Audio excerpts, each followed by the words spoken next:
चाहता है कि इलेक्ट्रॉनिक सेक्टर में उनका ही दबदबा हो, लेकिन भारत चाहता है कि तुम्हारा दबदबा नहीं चलेगा। इस मामले में सबसे बड़ी पकड़ हमारी ही होगी। इसीलिए भारत को नाकामयाबी का रास्ता दिखाने के लिए चीन ने अपने सैकड़ों इंजीनियर को भारत से वापस बुला लिया, ताकि भारत में लेटेस्ट वर्जन के आईफोन मैन्युफैक्चर ना हो पाए और भारत हमेशा इलेक्ट्रॉनिक सेक्टर में चीन के पीछे ही रहे। लेकिन दोस्तों, भारत ने ताइवान का भरोसा जीत लिया और कुछ ऐसी रणनीतियों का इस्तेमाल किया गया कि चीन उधर देखता ही रह गया। और खबर आ रही है कि भारत में आईफोन 17 की मैन्युफैक्चरिंग भी स्टार्ट हो चुकी है। वो भी कहीं और नहीं बल्कि भारत की नई मैन्युफैक्चरिंग यूनिट बेंगलुरु में। दोस्तों, आपको भले ही लग रहा हो कि यह सिर्फ खबर है, लेकिन यह सिर्फ कोई खबर नहीं बल्कि भारत के लिए एक ऐसी जीत है जो कि चीन को इलेक्ट्रॉनिक सेक्टर में उल्टा मुंह पर तमाचा मार सकती है और खुद चीनी कंपनियों को भारत में अट्रैक्ट कर सकती है। ये कैसे हो सकता है, इसे आगे समझते हैं। लेकिन उससे पहले अगर अभी तक आपने हमारे चैनल को सब्सक्राइब नहीं किया है तो एक सच्चे देशभक्त की तरह सबसे पहले इस वीडियो को लाइक कर दें और उस सब्सक्राइब बटन को दबाकर चैनल को सब्सक्राइब कर लें और साथ में उस घंटी को दबाकर ऑन डीजे के लिए एल पर सेलेक्ट कर लो, ताकि जब भी हम देश की सच्चाई दिखाएं, दुश्मनों की पोल खोलें या भारत की ताकत का परचम लहराएं, सबसे पहले वही आवाज आपके फोन पर गूंजे। तो चलिए वीडियो को शुरू करते हैं। दरअसल देखा जाए दोस्तों तो भारत के इलेक्ट्रॉनिक सेक्टर के आगे बढ़ने की खबरें तो बहुत आई हैं, लेकिन जो आज का मेन मुद्दा है वो है फॉक्सान को लेकर, जो कि एक वियतनाम की जानी मानी कंपनी है और ये कंपनी मुख्य रूप से आईफोन मैन्युफैक्चर करने का काम करती है। इसीलिए ये कंपनी जिस भी देश में आईफोन की मैन्युफैक्चरिंग करने लगती है, उस देश को दूसरे देशों के द्वारा देखने का नजरिया बदल जाता है। हालांकि फॉक्स ने पहली बार भारत में एंट्री मारी और नोकिया को सप्लाई देने के लिए चेन्नई के पास श्री प्रभुदूर में यूनिट लगी। 2014 में नोकिया का प्लांट बंद हुआ और फॉक्स भी पीछे हट गई।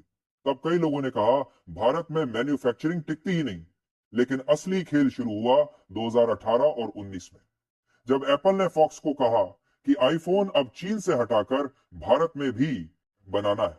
और दोस्तों, 2019 में भारत में बने आईफोन एक्सआर की बिक्री शुरू हुई। यानी दुनिया ने पहली बार देखा कि assembled in India and sold to the world.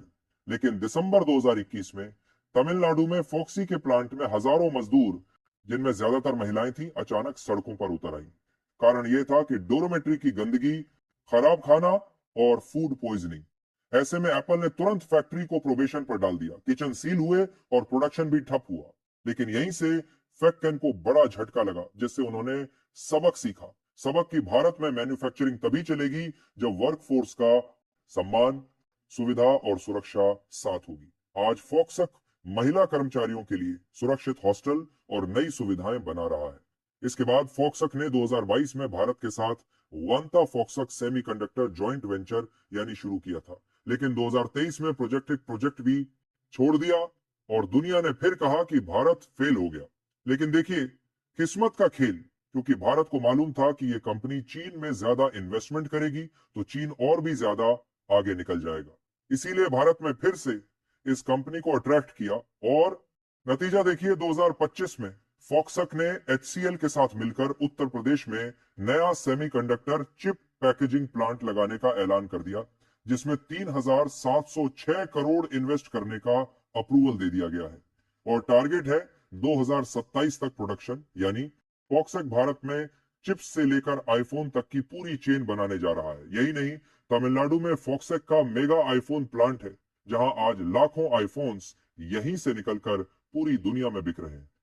लेकिन भारत सबसे ज्यादा खुशी तब महसूस कर रहा है जब बेंगलुरु में फॉक्सक द्वारा बनाया गया आईफोन 17 की मैन्युफैक्चरिंग स्टार्ट कर चुका है। और यह खबर सबसे ज्यादा किसी के पैरों तले जमीन खिसका रही है, तो वह कोई और नहीं है बल्कि भारत का पड़ोसी चीन है। और रिपोर्ट्स कहती हैं कि फॉक्सक के 300 से ज्यादा चीनी इंजीनियरों को अचानक भारत से बुला लिया गया। दरअसल फॉक्सी की जो चीन में यूनिट है, वहां पर आईफोन बनाने वाले हाईटेक इंजीनियर थे। तो जब फॉक्सक द्वारा भारत में बढ़ाया जाने लगा तो फॉक्सक ने चीनी इंजीनियर को भारत में बुलाया था, लेकिन चीनी इंजीनियर को भारत में चीनी इंजीनियर को डर सताने लगा कि कहीं उनकी टेक्निकल सेक्टर की जगह भारत ना ले ले। इसलिए उन्होंने अपने 300 इंजीनियर को ही वापस बुला लिया। इसका असर क्या हुआ कि ट्रेनिंग और हाईटेक प्रोसेस में थोड़ी बाधा आई। दूसरी तरफ चाइना ने रेयर अर्थ एलिमेंट्स जैसे डिस्प्रोशियम की सप्लाई टाइट कर दी। इसका असर हैदराबाद के एयरपोर्ट्स प्लांट पर पड़ा। दोस्तों, ये सीधी इकोनॉमिक वॉरफेयर थी। चीन चाहता था कि भारत एप्पल की सप्लाई चेन में आगे ना बढ़ पाए, लेकिन क्या चीन सफल हुआ? नहीं। भारत ने तुरंत लोकल स्किल डेवलपमेंट, वैकल्पिक सप्लाई चेन और नई पॉलिसीज के साथ चीन की चाल नाकाम कर दी।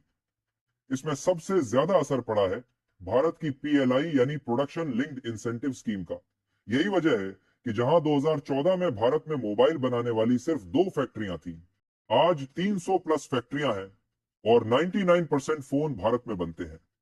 और हाल ही में ही देखा जा रहा है कि फाइनेंशियल ईयर 2025-26 की पहली पहली तिमाही में इलेक्ट्रॉनिक्स एक्सपोर्ट में 47% की जबरदस्त उछाल आई है और 2026 तक का लक्ष्य है 300 अरब डॉलर तक प्रोडक्शन को ले जाना, जिसमें से 120 अरब डॉलर एक्सपोर्ट का टारगेट रखा गया है।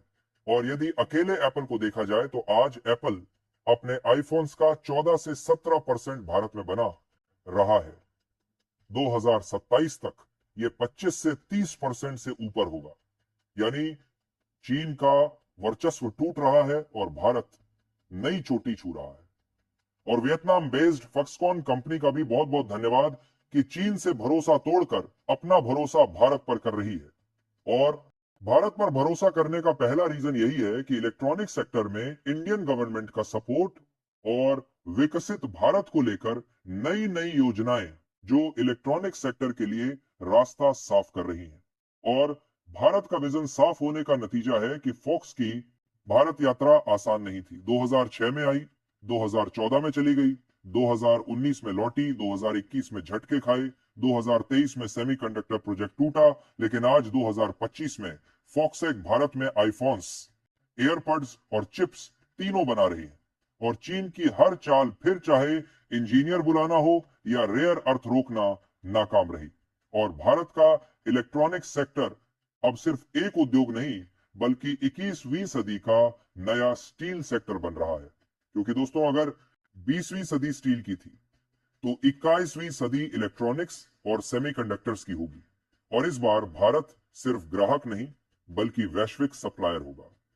और अब सबसे कमाल की बात बताता हूं कि भारत की नीतियां और मजबूती से इलेक्ट्रॉनिक सेक्टर में बढ़ाया गया कदम इतना मजबूत रहा कि पिछले दिन चीन के विदेश मंत्री भारत आते हैं, जहां वह एस जयशंकर जी से मिलते हैं और उन्होंने रेयर अर्थ मेटल्स, फर्टिलाइजर्स और टनल मशीन की जो भारत को सप्लाई रोकी थी, उसकी सप्लाई चालू करने के लिए तैयार हो गए हैं। बाकी आपको क्या लगता है कि फॉक्सकॉन भारत में आईफोन की मैन्युफैक्चरिंग करके सही काम कर रही है या नहीं? अपनी राय कमेंट में जरूर बताएं और इस वीडियो को लाइक करके अपने मित्रों तक शेयर जरूर करें ताकि उन्हें भी जानकारी मिल सके। इसी तरह और नॉलेजेबल वीडियोस देखने के लिए चैनल को सब्सक्राइब जरूर करें। जय श्री राम।